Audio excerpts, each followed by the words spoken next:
Bismillahirrahmanirrahim. Alhamdulillah vassalatu vassalamu ala rasulillah. Amma ba'd. Assalomu alaykum va rahmatullohi va barakatuh. Muhtaram aziz Iqra'uz kanalini kuzatayotgan aka-ukalar hamda muhtaram aziz opa-singillar, musofir yurtida yurgan aziz aka-uka opa-singillar hammalaridan Alloh rozi bo'lsin. Mana hozir yana 114 yetim bolajonlar uyidamiz. Bomdod namozidan so'nggi holat. Mana Zokirjon boshchiligida birodarlarimiz hammalari chetda hozir bo'lib turibdilar.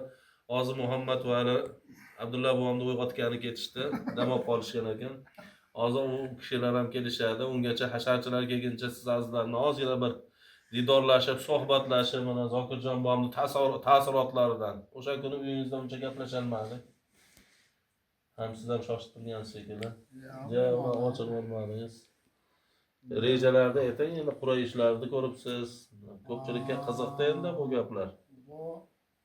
Umra safarini o'sha gapimizni davomi o'sha tayyorgarlik ko'rib, uni kitobini o'qib, ilmini o'rganib, bo'lmasa mana masjidlar ochiq, borib ilmini o'rgansak maqsadga muvofiq. Shu yerda o'qitdik, odamlarni qo'limizdan kelgancha o'rgatdik. Biz olib borgan odamlar adashishmadi. Chunki shu yerda o'shani uqtirib oldik. Qanaqa yuradi, mehmonxonada qanaqa, liftlar qanaqa ishlaydi, ko'chadagi tartib, intizom, Madinadagi intizom, Makkadagi intizomga amal qilishlikka shu yerda o'qitib, o'rgatib olib bordik. Endi o'rganmay borganlar ko'pi adashib ham qolishdi, tushunishmadi ham. Ba'zilarini o'rgatib turdik. Shuning uchun shu iltimosim shu o'qisa maqsadga muvofiq bo'ladi. Biz borgandan keyin o'sha Qur'onlarni qo'yib qo'ygan chiroyli Qur'onlarni olib o'qib berdik. Xatomizni ham ko'rdik. Biz o'sha Baqara surasidan o'qiyapmiz, ba'zi harflarni qattiqlarni yumshoqroq aytib yubordik. O'shani qaytardi, buni qattiq aytinglar deb o'sha Qurayshiylardan o'rgandik. Davra nimadami? Halqada. Halqada o'tirib o'qib ko'rdik. Bizni ham o'qitib ko'rishdi. O'zlari ham bizga ibrat o'qib berishdi. Biz o'sha Qurayshiylarni ko'p so'rardik. Shu safar uchrashdik. Haqiqatda ham Qurayshiylar bor ekan. Kabada ham birga bo'ldik. O'sha safar to'g'risida savollar ham ko'payib ketgan. Savollar ham alidaqa, pasbaland. Faqat o'sha savolni chiroylisini berish kerak. O'sha savoldan boshqalar ham foyda ko'rish kerak. O'sha savolni bilmasa, men qayerda qanaqa qilaman? Nima duoni o'qiyman? Labbaykani qanaqa aytiladi? Chiroyli hamma davlatdan borganlar aytayapti o'shani. Havas qildim, juda chiroyli aytib turganlar bor. Qiroat bilan chiroyli qilib aytib turganlar bor. Kabani ichida aytadigan duolar o'sha La ilaha illalloh vallohu akbar va lillahil hamdu deb Rukni Yamanigacha aytib kelib, Rukni Yamanidan Hajar al-Aswadgacha qancha bo'lsa Rabbana atinani aytib olishga muvaffaq bo'ldik. O'zimiz ovozimizni chiqarib aytdik, esidan chiqib qolganlar ham o'shani aytib qaytarib kelishdi. Alloh endi xato, nuqson bu bandalar tarafida. Albatta. Benuqsonlik Alloh tarafida. Endi xatoga yo'l qo'ygan bo'lsak, o'zimiz bilgan bilmagan holatda bir kamchilik, bir nuqsonga yo'l qo'ygan bo'lsak, Alloh afv qilsin. Bizni qilayotgan amallarimizni Alloh taolo o'zi to'g'rilab, benuqson dargohida qabul qilsin. Har bir qilayotgan amalimiz ichida bilaylikki xato bor. Agar chandiki xatomizni aytsa, g'ashimiz kelmasdan uni chiroyli o'rganaylik, o'sha harakat qilaylik. Hattoki Qur'onni to'g'ri o'qishga, namozni to'g'ri o'qishga, tahoratimizda qancha xato bor, tahoratni to'g'ri qilishga. Bo'lmasa mana yozaylik imom domlalarga o'sha savollar. Juma kuni ham mana o'sha qo'shimchalar ham kelyapti fatvoda, o'sha beryapti savollarni, javoblarini o'rganaylik, qaytada qanaqa qilishni. Ibodatda xatomiz bor, to'g'rilaylik. Hattoki juma ibodatidagi xatolarimizni mana ko'rdik. Qilaylik, o'shalarni to'g'rilashga harakat qilaylik. O'sha yeb ichishlikda halol bilan haromdan kitob Farsida aytadiki, kim musulmon bo'lsa, birinchi bo'lib halol va haromro donistanas. Halol bilan haromga e'tibor bersin. Oilalarga haromni kirgizmaslik kerak. Bugungi kunda magazinda nima sotayotganini bilmaydi. To'g'ri kelgan narsani yeyoryapti. To'g'ri kelgan narsa ismi yo'q. Bu dinimizga ham to'g'ri kelmaydi, ahkomimizga ham to'g'ri kelmaydi. Yeb turgan narsamizni halolmi, harommi farqiga boraylik. Oilada o'g'illar bor, qizlar bor, kelinlar bor, nabiralar bor. Shularni namoz o'qiydigan qilaylik, ibodat hayo bilan o'stirishga harakat qilaylik. Luqmani halolini yeyishlikka harakat qilishimiz kerak. Xatolarimiz, nuqsonlarimiz juda ham ko'p. Mana o'sha to'g'ridan to'g'ri efirda ham savollarni berishyapti, javoblarni berdik. Qo'limizdan kelganicha endi olim basmiz, ulamo basimiz. Efir ham qilindimi? Efir ham bo'lgan edi, o'sha Qaysi kanalda? Ya, u kanalga bergan yo'q. O'zimiz o'zaro savol javob qildik. O'sha Arofatga ham bordik, o'sha nimada Madinada borib ziyorat joylarini olib borib ko'rsatdik. 2 rakatdan nafl namozi qanaqa o'qishni ko'rsatdik. O'zimiz o'qib ko'rsatib berdik kerak bo'lsa. Shu xato nuqsonlarimizni Alloh taolo afv qilsin. Chiroyli borib, chiroyli kelish, xatosiz qilishga harakat qilsak, maqsadga muvofiq bo'ladi. Xohlasa, asa duo qilgandirsizlar endi, umuman shu obunachilarimizni obunachilarimizni o'sha duolar ijobat bo'ladigan joy deydi rukni yamaniyni. O'sha yerlarda ham bomdod namozigacha oldin borib, o'sha kechasi borib nafl namozlarni o'qib bo'lgandan keyin faqat shu muxlislarning haqiga ayovsiz to'xtamasdan duo qildik, chunki o'sha vaqtimiz qisqada, fursatimiz qisqa. Kunimiz o'tib ketyapti, soniy soatimiz o'tib ketyapti. Qancha biz o'sha yerda turishni xohlaganimiz bilan bu 14 kun, 15 kun vaqtimiz o'tib ketdi. G'animat qisqa daqiqa bir uxlab turgandek bo'ldik xolos. Endi yana orzumandamiz, yana borishga Xudo xolasa, Xudo nasib qilsa yana boraylik, yana o'sha yerlarda hamma el yurtni haqiga duo qilishga Alloh taolo muyassar qilsin. Yurtimiz tinch, Xudo xolasa mana hojilarimiz umra safarlarga bemalol borib kelyapti. Va qiyinchilik, mashaqqat bo'lgan yo'q. Xizmatimizda avtobus, xizmatimizda samolyot, oziq ovqat 3 mahal. Bunaqa sharoit bo'lmagan. Bunga hammasiga shukr qilish kerak, alhamdulillah deyish kerak. Buni shukrini endi biz ado qila olmaymiz, chunki buni ado qilish uchun o'sha ibodatda bo'lishimiz kerak. Bir Oltiariqda bir boydan bir oshnam bor. O'sha boy bo'lsa ham taqvoda. Bozorga kirsa, nonni ko'rib hayron qolibdi-da. Haligi nonlarni jizzali yog'li nonlarni tutib olmabdi keyin. 2,5 minglik non olibdi. Ha hoji boy shuncha nimani turib desa, bu mana sizlarda jizzali yog'li nonlaringni yesam, men qo'yapman buni shukrini ado qilishga. Yoshim qarib qoldi. 500 rakat namoz o'qisam ham ado bo'lmaydi bu nonni haqqi. Mendayroq non beravringlar qizlarim deb yig'lab olib, endi men unaqa ko'p ibodat qilganim yoshim o'tib qoldi deb. Qara, taqvo degani mana shunaqa bo'ladi. Taqvo deganda biz hamma narsani tushunishimiz mumkin. Taqvo deganda o'sha ehtiyotkorlikni tushuniladi. Parhez deganda yeyishni tushunib qolibdi odamlar. Parhez deganda nafaqat yeyish, kiyishni ham taqvo bilan kiyishimiz kerak. Parhez bilan kiyinishimiz kerak. Yeyishni ham parhez bilan yeyishimiz kerak. Gapni ham parhez qilib gapirishimiz kerak. Gapda qanaqa parhez bo'ladi desa, zaril gap bo'lsa gapiriladi, qolganidan taqvo qilinadi, parhez qilinadi, yomon gapni gapirmaydi. Kiyinishni ham parhezni qanaqa qiladi desa, o'sha halol pulimizga yetadigan kiyimni olib kiyishimiz kerak bo'ladi. O'sha parhezkorlik bo'ladi. Kiyinishni ham parhez bilan kiyinish kerak. Yeyishni ham parhez bilan yeyish kerak. Yeyishni ham o'sha Xudo halol qilgan narsani yeydi, shariat harom qilgan narsani yemaydi, o'sha bilan parhez bo'ladi. Ana endi o'sha oilalarda inshaalloh barakot bo'laveradi. Chunki Alloh taolo Qur'oni Karim azizi sha'nida marhamat qiladiki, astag'firullah. A'udhu billahi minash shaytonir rojim. Va nahan nafsa anil hawa fa innal jannata hiyal ma'wa oyati bor.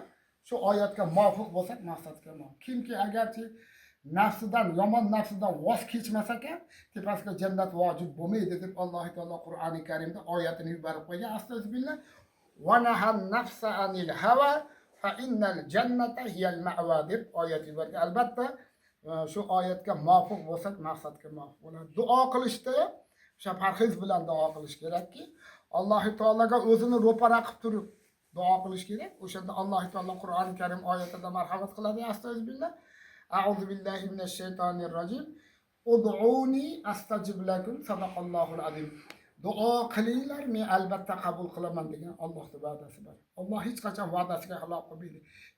Kim haqiga duo qilgan bo'lsa, inshaalloh bir kun qabul bo'ladi.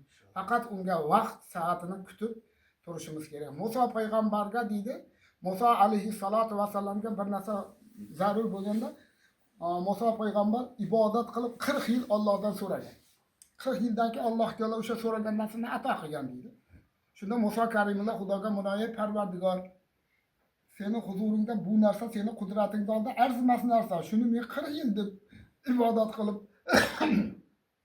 sendan so'radim deganda Alloh taolo to'g'ri meni huzurimda bu narsa juda oson, lekin shuni bir marta so'raganda berib qo'yishga qodirman, lekin sen buni qadriga yetmasding. O'sha so'ragan vaqtida berganda buni senga foydasi kam edi.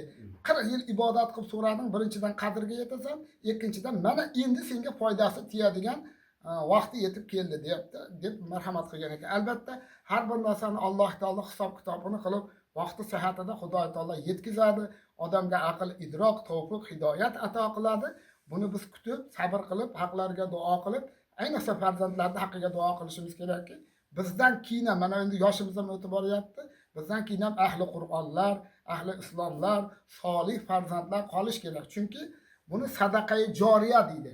Mana shu oddiy qilyapti turgan mana shu yetimlarning uyi ham siz u bizlarni, butun muxlislarimizdan sadaqai joriya bo'lib qoladi. Bu necha yil turadi, qancha bir odamlarga xizmat qiladi, qanday odamlar bu yerda yashaydi, balkim olimlar yashar bu uyda, ulamolar yashar, Allohni taniydigan, rasulini biladigan, Allohning hukmiga itoat qiladigan solih farzandlar mana shu joyda inshaalloh tarbiya topib, shu deyda qo'nim topib, shu yerda vatan qilib yashar ekan, bizning nomimizga ham tirik bo'lamizmi, o'lik bo'lamizmi, bu olamda yashaymizmi, o'tib ketamizmi, sadaqa joriya bo'lib qoladi.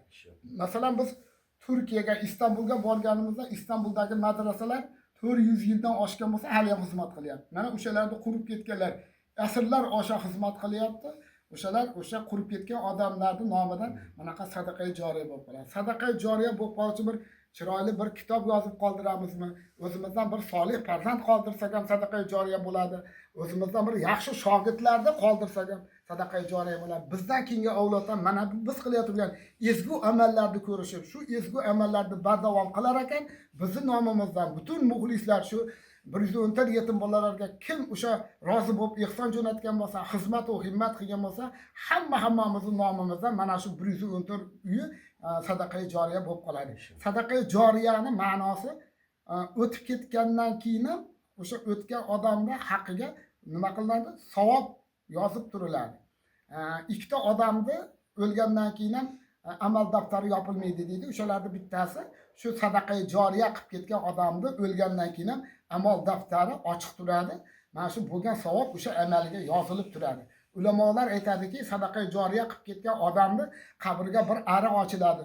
Shu ariqda suv oqib borgandek o'sha odamni amaliga savob borib turadi deb ulamolarimiz kitoblarida marhamat qiladi. Albatta bunga kim hissador bo'lgan bo'lsa, xizmat qilgan bo'lsa, uzoqdanmi, yaqindanmi, men juda ko'p aytaman, uzoqlardan ham bitta muxlislarimiz bor. Bitta qilingan ishlarni bitta buxgalter hozir hisoblab aytib bera olmaydi. Kim pinhona, kim oshkora ehson qilganlar bor. Hammalardan Alloh rozi bo'lsin. Qalblarni ko'rguvchi zot, o'sha qalblardagi yaxshi talablari bor, yaxshi maqsadlari bor. Alloh taolo tez kunlarda, tez fursatlarda ato qilsin. Umrlari ziyoda bo'lsin. Bekka ehson yuborganlarni tani joni salomat bo'lsin. Uzoq safarlarda yurishib ehson jo'natadi. O'sha safarda yurgan, o'zga yurtlarda tirikchilik uchun ahli oilam, nafaqam deb xizmat qilib turgan aka-ukalarimizdan Alloh rozi bo'lsin. Mana bu yuborgan ehsonlarni azofan, muzofatan Alloh o'rnini nuri barakoti bilan to'ldirsin. Xonadonlarga tinchlik, umrlariga ziyodalik ato qilib, chet ellarda yurgan o'sha safarni qilsin. Subhanahu va taolo har bir narsani ko'rguvchi, har bir narsani bilguvchi, qalblarni ko'rguvchi zot. Qalblardan o'tkazib qo'yganini Alloh taolo o'zi g'oybiy xazinasidan Xudo taolo ato qilsin. Hammalariga Allohdan omad tilaymiz. O'sha safarda yurganlarda Alloh taolo safarlarni zafarli qilib, musofirdagilarda Alloh taolo o'zi hifzi himoyasida saqlab, xonadonlarga yaxshi bir sarmoya bilan yana xonadonlarga kelishlarini nasib etsin. Yurtimiz O'zbekiston degan bir buyuk davlatda yashaymiz. Yurtimizni tinchligini Alloh taolo barqaror qilsin va bardavom bo'lsin. Bu yurtda yashab turgan hamma O'zbekiston xalqini Allohning bergan umr rizqiga shukrguzoronlik bilan umr o'tkazishda hammamizga nasib qilsin. Uzoq yaqinlardan turib bizni qo'llab-quvvatlab turgan mana bu video lavhalarimizni g'oyibona ko'rib, biz bilan g'oyibona didor uchrashib, bizga o'sha hamrohlik qilib turgan, kommentariyamizga chiroyli fikrlarni yozib qoldiribdi. Kommentariyani o'qib juda xursand bo'ldim. kommentariyada o'zlarini chiroyli fikrlarni yozib qoldirgan muxlislarimizdan ham Alloh rozi bo'lsin. Shunchalik bizni qo'llab-quvvatlayapsizlar ekan, sizlarni Alloh qo'llasin inshaalloh. Haqlaringizga duodaman. Allohning farzida, payg'ambarning sunnatida har doim birga bo'lishlikda Alloh nasib qilsin. Chunki bu dunyoda yashab turganlar qaysi millat, qaysi elat, qora habashmi, u kim bo'lishidan qat'iy nazar biz musulmonlar bir-birimizni aka-ukamiz, opa-singilmiz. Chunki biz hammamizni otamiz ham bitta bo'lgan, onamiz ham bitta bo'lgan. Bu haqda misol keltirilgan manbada bir tillamchi ko'chada tillanib tursa, podshoh o'tib ketayotib unga bir tillo ehson qilgan ekan. Shunda haligi tillanib turgan odam xursand bo'lib podshohning betiga qarab, "Podshohim, men sizni ukangiz bo'lsam, bir tillo ehson qilasizmi?" deganda, podshoh ukamligini isbot qilsin degan ekan. Bo'lmasa kallasini olaman deb qo'ygan ekan. Shundan keyin bo'ldi isbot qilaman deb borib podshohning huzurida aytgan ekan. "Podshohim, sizni ham otangiz Odam atomi, sizni ham onangiz Mamo Havomiz xuddi meniki ham" degan ekan. Shundan keyin podshoh o'shani o'z ukasidek qabul qilgan ekan. Shuning uchun biz qayerda bo'lamiz, qayerda bo'lmaymiz, qaysi davlatda bo'lamiz, qaysi davlatda yashaydi, mo'minmi, musulmonmi, Allohning bandasimi, u biz bilan aka-uka. Shuni tushunishganlariga Alloh rozi bo'lsin. Shuni tushunib, shu yerda bir yetimlarga shunaqa xizmat bo'lyapti ekan deb o'zlarini ozgina bir sarmoyalarini yo'qlab turgan, xizmatga kelib ketyapti. Mana kecha Qo'qondan bitta birodarimiz kelib, kechgacha shu yerda xizmat qildi. Alloh rozi bo'lsin. Rossiyadan, Amerikadan, Varkutiyadan mana Erkinjon ukamiz telefon orqali bo'lsa, Allohga so'rab, "Hormanglar, yaxshimisizlar? Charchamay olyapsizlarmi? Zokirbek Hojiboy yaxshimiz?" deb Varkutiya qayerda-yu, biz qayerda Varkutiyadan. Dengiz mana okeanlar ortida Hoji onamiz Allohga so'rab turibdi. Boshqa davlatlardan, chet respublikalardan kelib Allohga so'rab bizga ehson berib turganlar bor. Mana bu Yanqo'rg'onda mana bu siz ko'rib turgan mana bu chiroyli eshiklarimizni usta ukalarimiz yasab jo'natyapti. Hali yana jo'natishadi. Hali hammasiga yetarli bo'lgan yo'q ekan. Hisob kitobimizcha mana shu har bittasi 1 milliondan oshiq bu eshiklarni. Buni har kim ham ehson qila olmaydi. Hali bu uyimizda juda ko'p kamchiliklari bor. Alloh rozi bo'lsin. Shu eshikni ehson qilyap turgan usta ukalarimiz o'sha Baytullohda ham haqlariga duo qildik. Alloh rozi bo'lsin. Kasb va hunarlariga Alloh barakot ato qilsin, xonadonlarga tinchlik va umrlarga ziyodalik ato qilsin. Hojiboy bir ehson qilganlar haqiga duo qilib qo'yamiz. Allohumma ahsin aqibatana fil umuri kulliha va ajirna min hazzid dunya va azabil oxirah. Bizga 114 yetim bolalar uyiga ehson qilganlar, xizmat qilgan, himmat qilganlar. Mana bu Yanqo'rg'on shaharchasidan Qo'ng'irotda mana bu chiroyli eshiklarimizni, ichki eshiklarimizni yasab jo'natyap turgan usta ukalarimizdan Alloh rozi bo'lib, kasb-u kamolotlariga barakot ato qilsin. Hammalariga Alloh taolo so'ragandan ko'ra, ko'zlagandan ko'ra ziyodarog'ini ato qilib, hammalariga uzoq yillar Alloh taolo yaxshi istiqomatlarni nasib etsin. Amin. Alloh. Rahmat Hojiboy, salomat bo'ling.